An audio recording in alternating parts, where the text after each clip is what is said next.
first books, I think, any small press that doesn't do first books is not fulfilling its obligation.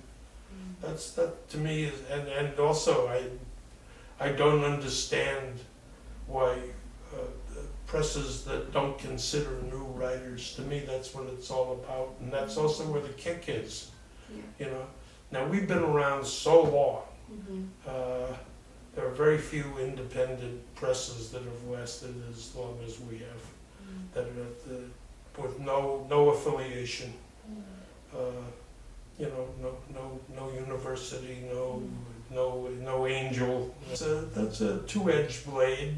You know, it's nice to get support and so forth. That's great, but it's also nice to be that nobody can tell you what to do, and it's a commonplace for with college-supported magazines. One day, in recent years especially, one day somebody marches into the office and says, well, we're not going to publish the magazine anymore.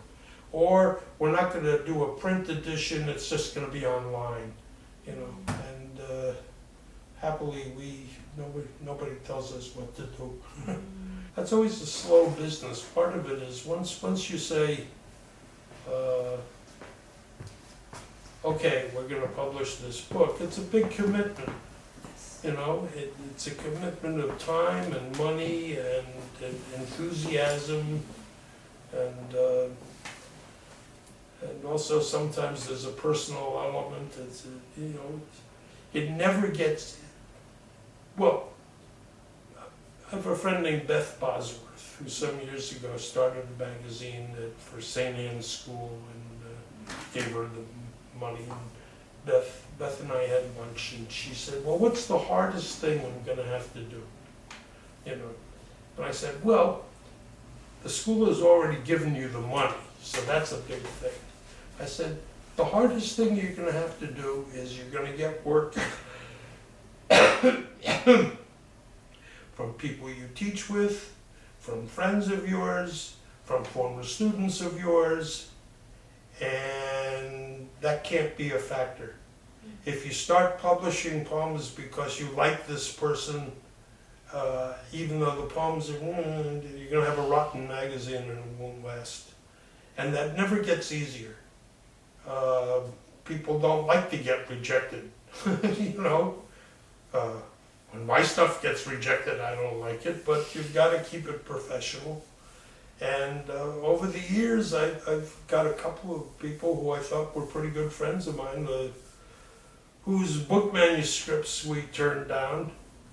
And there's one woman, I won't name her, but hasn't spoken to me in 10 years. And we're often in the same room, we know all the same people. You know, she can be standing this far away from us.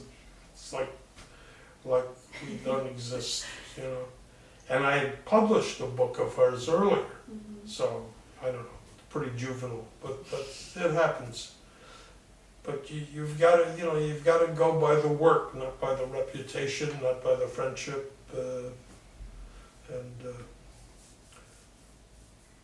luckily we have a lot of streams coming in with work, and a lot of people we publish fairly regularly and still try to make room for new people. We've always been pretty political, but with the proviso that first it's got to be a good poem. It can't just be good politics, you know. And we've always liked funny stuff. Yes. And stuff that doesn't take itself too seriously. In style, you know, but serious in intent. People confuse comic and light. It's having the reputation of being a funny poet isn't always to your advantage. And there are wonderful poets that Paul Violi, who was a poet that I loved, and died much too young when we published 5 of Paul's books, I think. So. And Paul was very funny, but it's very serious work. And Kenneth Koch, who taught at Columbia for years, again, you know, Kenneth was very funny, and I think he was a contemporary of, you know, he and Ashbery and Frank O'Hara were all at Harvard together there were all these poets that were at Harvard at the same time, but they were very close. And it took a long time for Kenneth's work to get the attention that it deserved. But he was also famous as a teacher, and that helped. So he sent all these young poets out into the world. In the early 60s, Ron Schreiber was a young instructor at Columbia. And Emmett Jarrett was, he had been in the Army, and so he was a slightly older undergraduate at Columbia. They became friends, and they started a poetry magazine together called Things. And Things got a very handsome letterpress magazine and so forth. And they got 2 or 3 issues out, and they went broke. And meanwhile, Emmett had, you know, Denise Levertov, the poet, famous poet. Denise, in what was actually the first class she ever taught, was at the 92nd Street Y, and Emmett met Dick Lurie in that workshop. And meanwhile, I had seen a copy of Things in a bookstore, and I liked the magazine. I sent them some work, and I didn't hear anything for a while, and I wrote the traditional "What have you done with my poems" letter, and I got a phone call, which was unusual, from Dick Lurie, and that's how we all met. And then the 4 of us, and Dick explained that Things had gone bust, but that they were talking about starting a new magazine with a much cheaper format and so forth. So we were the 4 original co-editors. Ron Schreiber died in 2004, and Emmett died about 5 years ago. Dick and I are still at it, 51 years later, and still arguing, but still good friends. And so the original format of the magazine was, you have probably never seen, but maybe have heard of a mimeograph machine.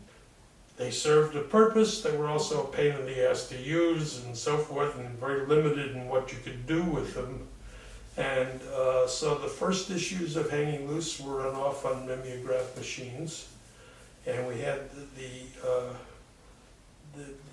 we had an envelope that served as the cover, and the whole idea was to do it very cheaply, and to make the point that poetry is not for the ages. It's not for, you know, it's for now. So if you liked the poem, you could stick it up on the wall. If you didn't like it, you could. After a while, we began getting it offset. After about the 5th issue or something, but still the same format. And is that right? Yeah, more or less. And it's a long time ago. We used to sit and collate it by ourselves in Denise Levertov's living room, which in fact was on the street where we're having dinner tonight, Greenwich Street. She had an apartment there. And that's when I discovered, you know, you have these big piles of paper, and that's when I discovered that my co-editors could not talk and move their hands at the same time. You know, so they start talking and all collating would stop. So after a while, I'd have the magazine, all the pages on the table, and my daughter and her friends, who were like little kids, you know, they were like 12 or 10 or something, you know. They would walk around the table and keep collating, and they were very proud if they got a lot of paper cuts, and I paid them some slave wage.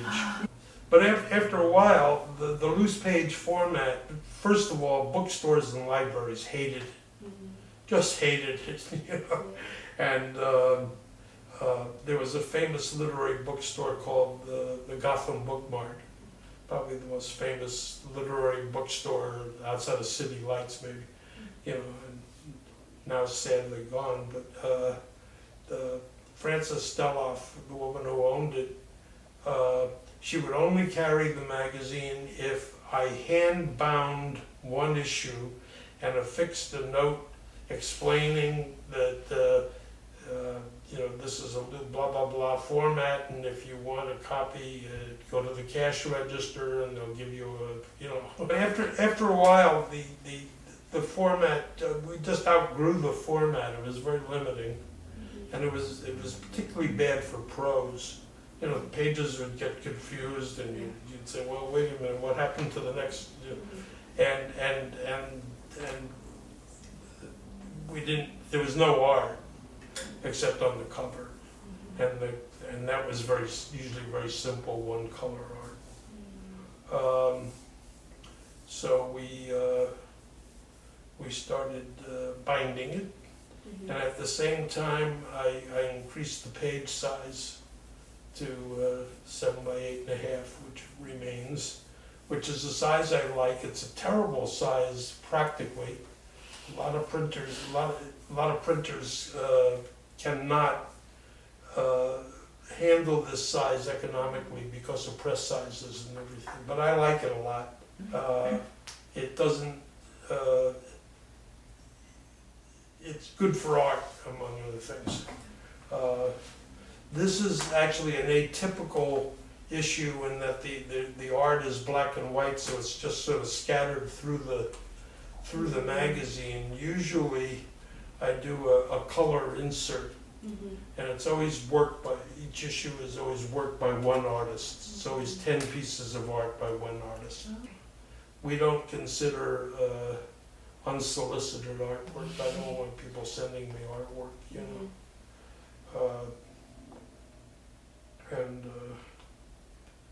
And again, that's fun. It kind of dresses up the magazine. And of course, over the years, there have been any number of innovations in printing. The technical side of printing changes with great rapidity. So when we first started, offset printing was still relatively new. And now, of course, digital printing is a whole different world. Now you can print the book in a day, and you can print the very small. The great thing with digital printing is and the quality is now great. It used to be kind of rough and ready. It allows you to do smaller runs on, particularly like on a first book. Nobody's heard of this book. We have no idea what's gonna happen with it, but you know, and if it catches fire, with digital you can do a small printing, let's say 500 copies, and if the book takes off, you can reprint very quickly, so you don't lose orders and things. And so that, you know, that also cuts down on warehouse space, because you're not doing 1,500 copies of a book or whatever. You know, the runs we do vary a great deal. You know, our star boarder is Sherman Alexie, American Indian writer.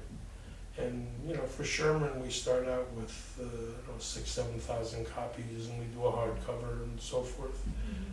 We sell books, but also we get continued support from the New York State Council on the Arts has been our major funder. And the NEA before that.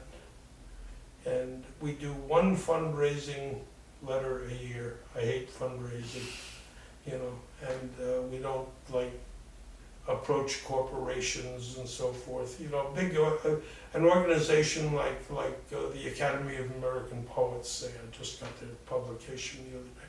You know, they have 2 pages of thank you. They have to work very hard. They've got a paid staff, and you know, and we just do this one letter, and we have a core of supporters who give us money, which I'm always humbly grateful for. I think, you know, they could be giving this money to feed starving children. We try to have the list that we're working on right now has, it's a little up in the air. We'll probably have 8 titles, and 3 of them will be first books.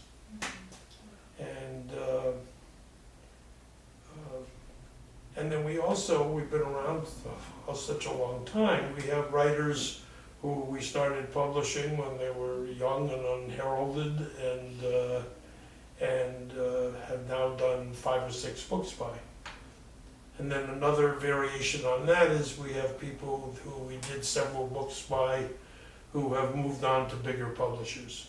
Kimiko Han, for one, who you might know. You know, Kimiko is still a friend of the press. We publish her in the magazine, but W.W. Norton publishes her books, and that's great.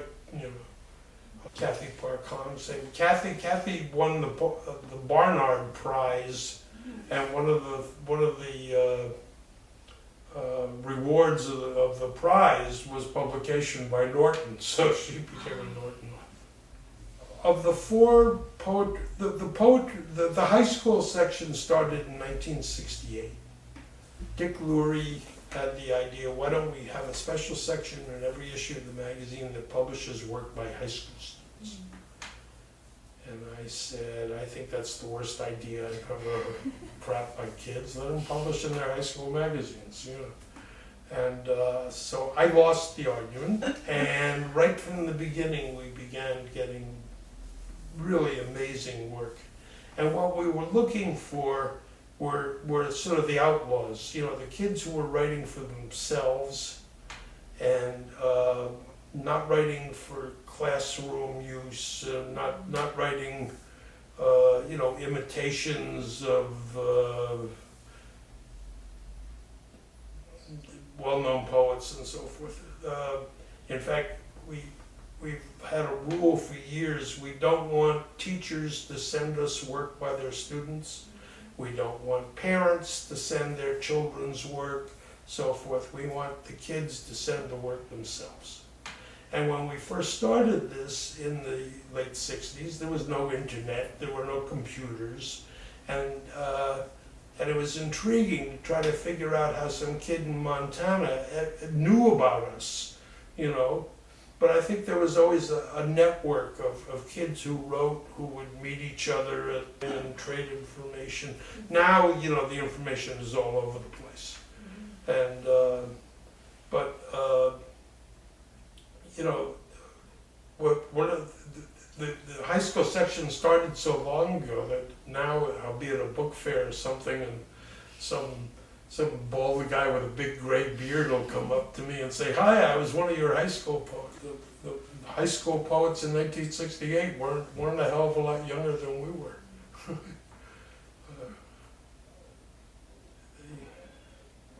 Do you still get a lot of young poets right now? Yeah. And you've had some experience going through the unsolicited stuff. Yeah. You know, and because Ivy was foisted on us by a poet named Wang Ping, who's a friend. Yeah. And Ping said, "I met a young poet. Can I bring her? Invite her to breakfast?" We said, "Okay." So she showed up with, you know, an armful of fruit. But then you know, we couldn't get rid of her. So, you know, most of the unsolicited stuff is not good. It's not good enough to print. Ranges from unspeakable to like almost, you know.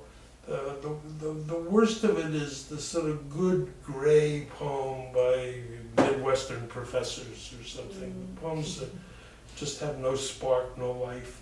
And you read it and you say, well, this is, this person knows how to write a poem and blah, blah, blah. You say, what's wrong with it? You say, oh, it's boring. That's what's wrong with it. But then you go through the, big pile of unsolicited stuff. You suddenly come across the real stuff. That's where the excitement is. You say, hey, wait a minute, That's how we started publishing Sherman, for instance. Sherman was a college student at Washington State, and he took a writing course. I always thought Sherman was a jock. He was captain of the basketball team, and he took a writing course, and the teacher had this requirement that all the students had to send something out to a magazine, which actually is something I detest. Sometimes we'll get like 40 envelopes all from one course, where they're sort of like, throw it on the wall, something will stick, and it never works, never. But I can still remember, we got these poems from this. Sherman said he went to the library, and this is like, let's see, it's like in the 80s, I guess, and we had already been around a long time, and the university library had a complete set of the magazines, so we prominent, and he looked and he liked what he saw. And we got poems from him, and we said, hey, this kid's good, and we very quickly asked him for a book manuscript. And that book, The Business of Fancy Dancing, has been by far our bestseller over the years. And it came out in 1992, so it's been around a while. And we've done, I think, 6 books by Sherman. Donna and I were in London for a couple of weeks, and our interns have all been running around. Thomas Moody, who was one of our current interns, is from Australia, and he had gone home for a while. And so tomorrow, people are coming, and I've got a pile of manuscripts left for them to start plowing through.